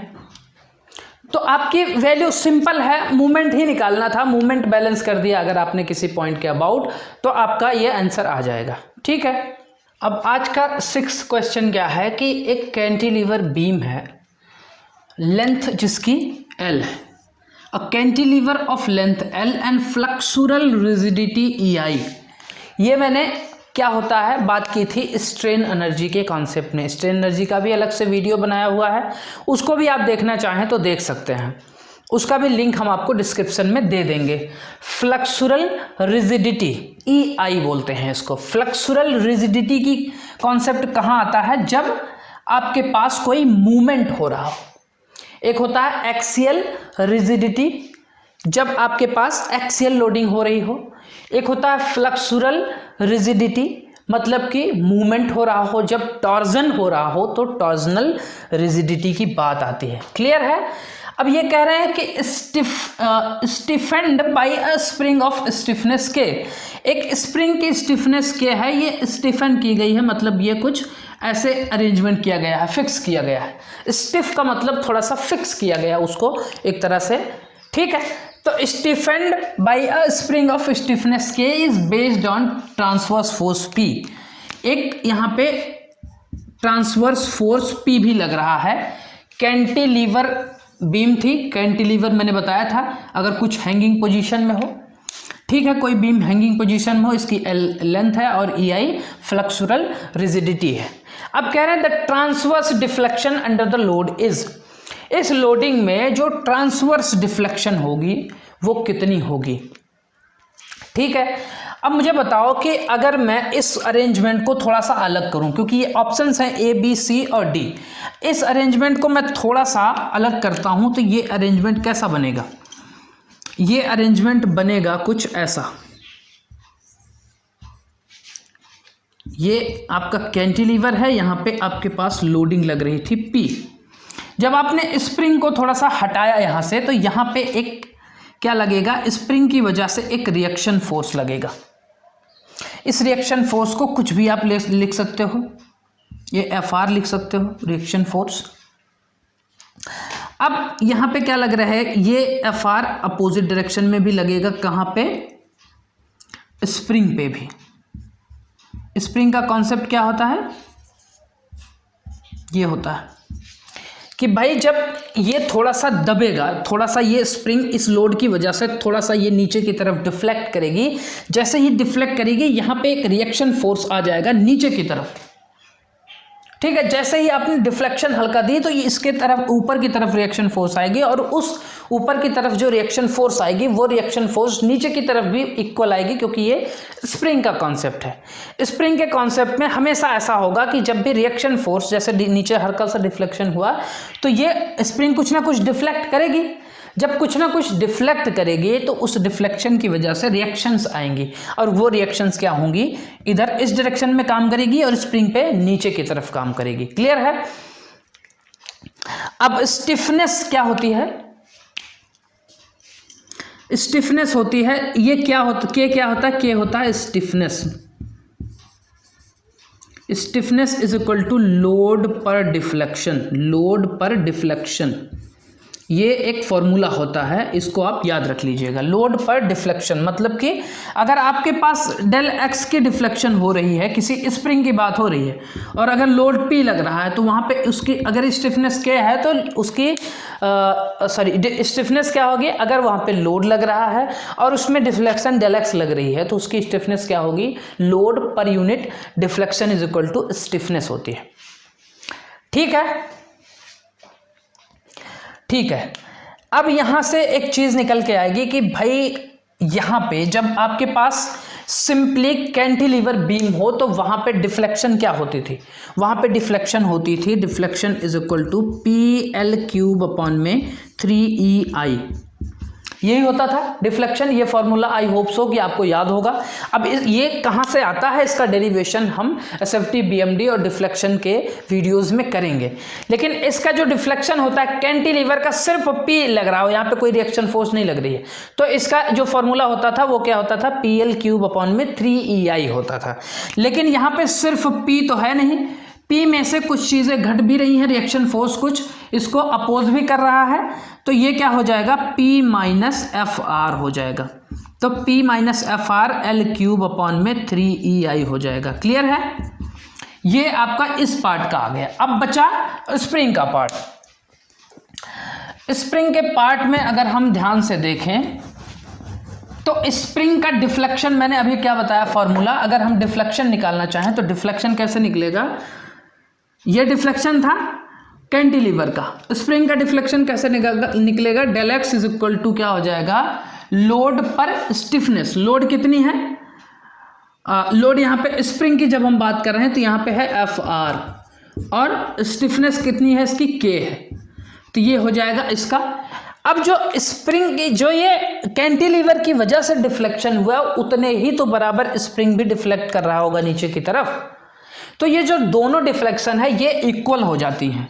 अगर हम दोनों डिफ्लेक्शन को इक्वल कर देते हैं, P minus FR L³ upon में 3EI, क्लियर है।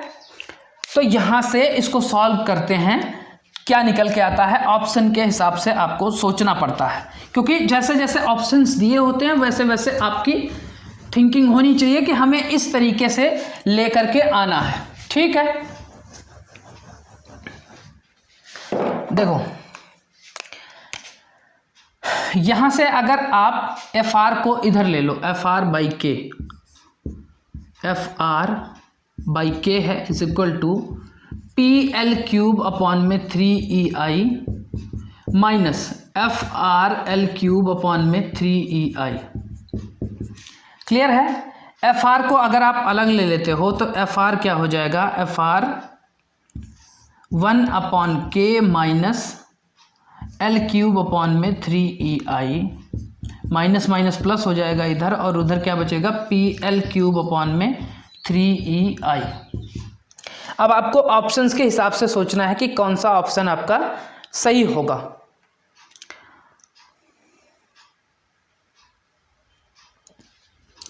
यहाँ पे क्या था, 1 था ना, ठीक है, यहाँ से एफ आर कितना आ जाएगा आपका, अगर हम एफ आर की वैल्यू निकालें रिएक्शन फोर्स की, क्योंकि डिफ्लेक्शन आपको क्या निकालना है, ये वैल्यूज़ क्या हैं, ये डिफ्लेक्शन की हैं, और आपको यहाँ से डिफ्लेक्शन में एफ आर जो है आपको निकाल देना पड़ेगा। तो एफ आर की अगर आप वैल्यू निकालेंगे तो ये हो जाएगा पी एल क्यूब अपॉन में 3EI अपॉन में, इसको हम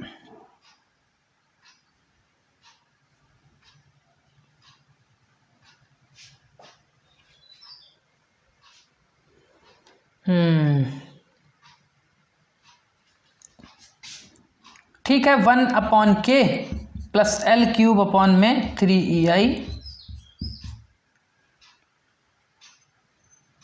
ये हो जाएगा आपके पास एफ आर। अब डिफ्लेक्शन क्या था, एफ आर, डिफ्लेक्शन क्या था, एफ आर बाई के, तो एफ आर की वैल्यू क्या आ गई, पी एल क्यूब अपॉन में 3EI अपॉन में 1/K plus L cube upon 3EI, इतना अपॉन में क्या है के, तो के को यहाँ से मल्टीप्लाई कर दो तो के क्या हो जाएगा, ये यहाँ से अगर आप निकालते हो के को तो यहाँ से क्या निकल के आएगा,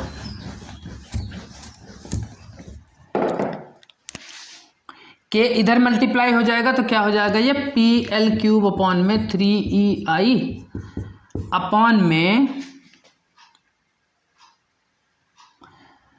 के बाई के प्लस के एल क्यूब अपॉन में 3EI, तो के से के कट जाएगा तो यहाँ से क्या निकलेगा, पी एल क्यूब अपॉन में 3EI अपॉन में 3EI प्लस के एल क्यूब अपॉन में 3EI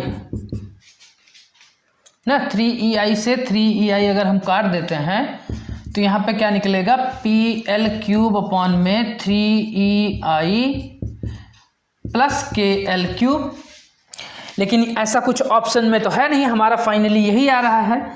अब सब जगह क्या है, P L cube upon 3EI। अब यहाँ पे हमने ऊपर और नीचे 3EI को मल्टीप्लाई कर दिया, 3EI और 3EI, ठीक है, तो यहाँ से क्या निकल के आया, पी एल क्यूब अपॉन में 3EI, क्योंकि हमें ऑप्शन के हिसाब से सोचना पड़ेगा कि P L cube upon 3EI तो हर जगह कॉमन है, तो P L cube upon 3EI आना चाहिए। उसके बाद अब क्या बचा, 3EI अपॉन में 3EI प्लस के एल क्यूब, ये बचा। तो देखिए ये ऑप्शन कौन सा है, ये ऑप्शन आपका दिख रहा है बी ऑप्शन,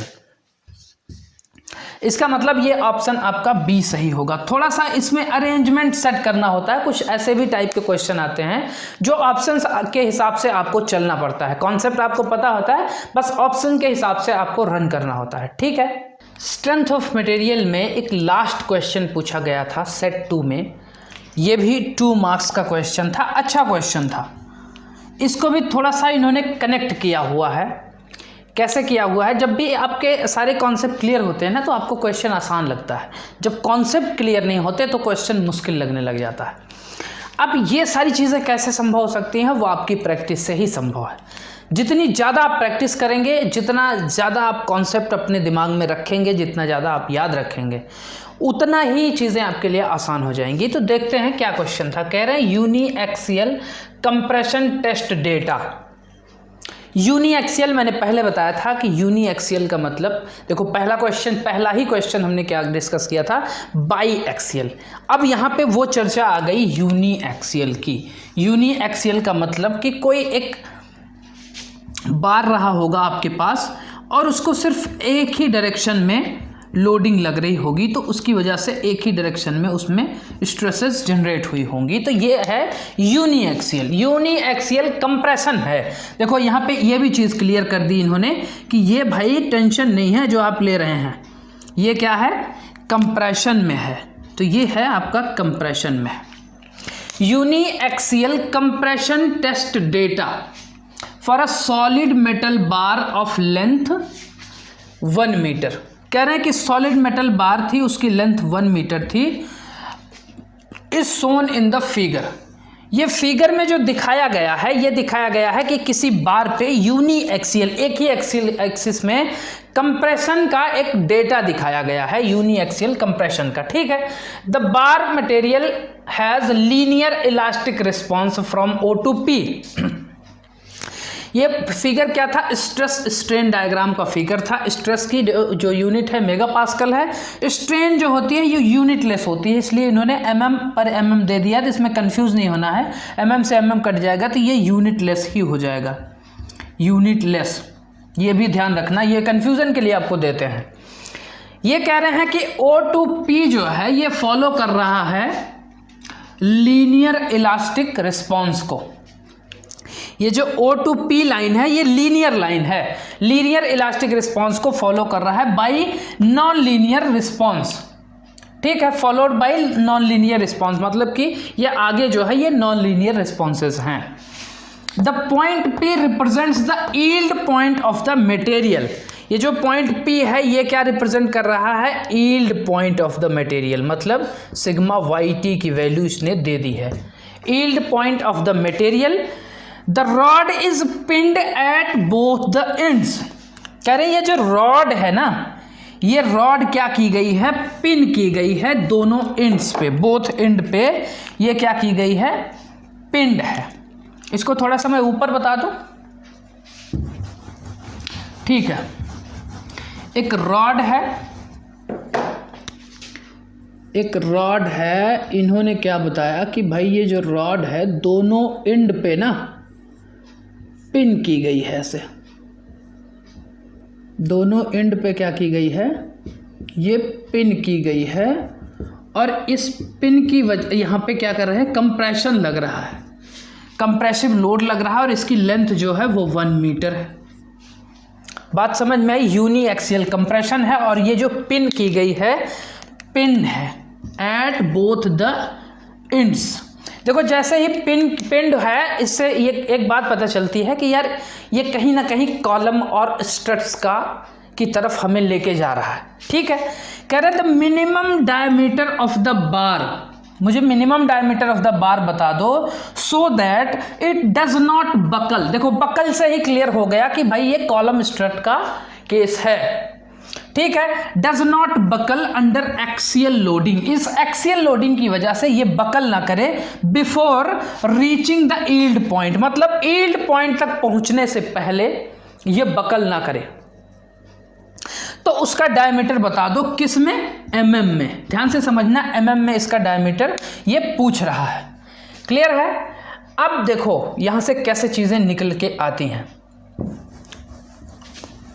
यहां से buckling stress, sorry buckling load क्या होता है, जब कॉलम स्ट्रेस की केस में, कॉलम और स्ट्रट की केस में आपने क्या देखा था, बकलिंग लोड क्या होता है, बकलिंग लोड होता है या यूलर लोड या क्रिपलिंग लोड होता है पाई स्क्वायर EI अपॉन में LE स्क्वायर। LE क्या होता है, इक्विवेलेंट लेंथ है, ये इक्विवेलेंट लेंथ, इक्विवेलेंट लेंथ ये किस पे डिपेंड करती है, एंडिंग पोजीशन पे डिपेंड करती है। अगर दोनों एंड पिन हैं तो LE is equal to length हो जाता है L, जो ओरिजिनल लेंथ है। लेकिन अगर एक एंड फिक्स है और दूसरा एंड फ्री है तो ये क्या हो जाएगा, इक्विवेलेंट लेंथ क्या हो जाएगी, 2L हो जाएगी। ये सारी केसेस हम कॉलम और स्ट्रट की केस में करेंगे, लेकिन इस केस में हमारे पास एक बात समझ में आई कि अगर दोनों एंड पिन है तो ये इक्विवेलेंट लेंथ ही जो ओरिजिनल लेंथ के बराबर हो जाएगी यहाँ पे, क्लियर है, ठीक है। अब क्या है कि चूंकि डायमीटर पूछ रहा है तो ऑब्वियसली ये जो बार होगा ये क्या होगा, थोड़ा सा सर्कुलर टाइप का बार होगा ये, क्योंकि ये डायमीटर पूछ रहा है, डायमीटर क्या होगा, और डायमीटर mm में पूछ रहा है। तो भाई आपके पास क्रिपलिंग लोड या बकलिंग लोड का फॉर्मूला यही है, इस फॉर्मूले को हमेशा याद रखना। अब यहाँ से चीज़ें निकल के आती हैं। देखो आपके पास ज़्यादा सफिशिएंट डेटा दिए नहीं थे, आप मान लो I निकाल लोगे। I क्या होता है, बेंडिंग मूवमेंट, सॉरी ये मूवमेंट ऑफ इनर्शिया होता है। मूवमेंट ऑफ इनर्शिया किसी सर्कुलर क्रॉस सेक्शन का क्या होता है, अगर इसका डायमीटर d है तो क्या हो जाएगा, ये πd4 अपॉन में 64 मूवमेंट ऑफ इनर्शिया ये होता है। इक्विवेलेंट लेंथ का मतलब कि ये L जो दिया है ये इक्विवेलेंट लेंथ ही दी है। पाई की वैल्यू आप जानते हैं, अब ई की वैल्यू नहीं दी है, ई की वैल्यू कैसे निकालते हैं? मैंने आपको बार बार बताया है कि ये जो लीनियर लाइन है O to P, ये क्या फॉलो कर रही है? Sigma is directly proportional to E, epsilon stress is directly proportional to strain. ये हुक्स लॉ है, हुक्स लॉ है, ठीक है।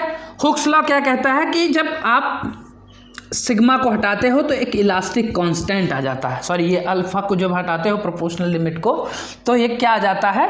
इलास्टिक कांस्टेंट आ जाता है। वो इलास्टिक कांस्टेंट क्या होता है? Modulus of elasticity. अगर आप इसको निकालना चाहें तो स्ट्रेस अपॉन स्ट्रेन से निकाल सकते हैं, बहुत सिंपल सा कॉन्सेप्ट है। लेकिन बहुत से बच्चे इसमें भी कंफ्यूज हो गए होंगे कि ई की वैल्यू ही नहीं दी गई है। ई की वैल्यू भाई इसी ग्राफ की वजह से दी जाएगी। ग्राफ जो दिया है इन्होंने स्ट्रेस स्ट्रेन का, यहीं से आपको ई की वैल्यू निकल जाएगी।